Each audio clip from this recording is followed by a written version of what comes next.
प्रथमतः प्रेम सुभाष इंगोले कनिष्ठ लिपिक शासकीय वैद्यकीय महाविद्यालय रुग्णालय वाशिम सलग 3 दिवस चाललेली सायन्स एक्झिबिशन आजचा हा शेवटचा दिवस।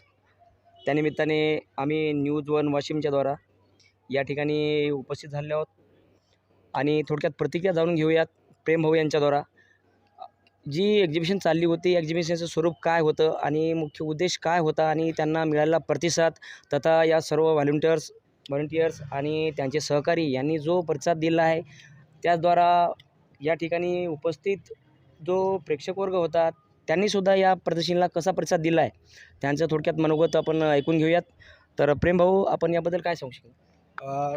अतिशय महत्त्वाचा मुद्दा असा आहे की शासकीय वैद्यकीय महाविद्यालय वाशिम यांनी डीन सरांनी, सतीश मेश्राम सर यांनी एवढं चांगलं सुंदर प्रोग्राम डेव्हलप केलेला आहे की त्यांचं म्हणण्याचं उद्दिष्ट असा होता की सगळ्या माणसाला, विद्यार्थ्याला, सगळ्याला की शरीराबद्दल सगळी माहिती झाली पाहिजे। म्हणजे जन्मापासून तर पूर्ण जन्म कसा होतो तिथपर्यंत सगळ्या गोष्टी माणसाला माहिती पडलं पाहिजे।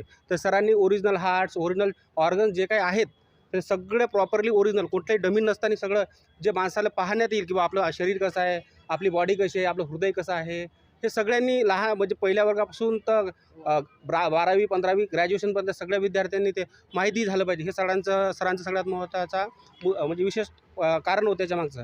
आणि पहिल्याच दिवशी पाहिलं तर आम्ही सकाळीच आलो 8-8:30 वाजता। तर आमचं टार्गेट होतं 1 लाख जवळपास विद्यार्थी आमच्याकडे आले पाहिजे होते। तर पहिल्याच दिवशी 50,000हून जास्त विद्यार्थी आमच्या शासकीय वैद्यकीय महाविद्यालयामध्ये आले आणि भरपूर चांगला प्रतिसाद मिळाला। आणि आज मी माझ्या वाईफलासुद्धा आणलेलं आहे की ते प्रदर्शनी पाहायला, आणि मला तरी वाटतं की सगळ्यांनी यायलाच पाहिजे होतं। आणि याच्यानंतर बी शासकीय वैद्यकीयमध्ये कोणी कार्यक्रम असेल तर अवश्य तुम्ही या। आणि सरांनी तुम्हाला बोलण्याची संधी दिली त्याबद्दल सरांचे धन्यवाद। थँक्यू।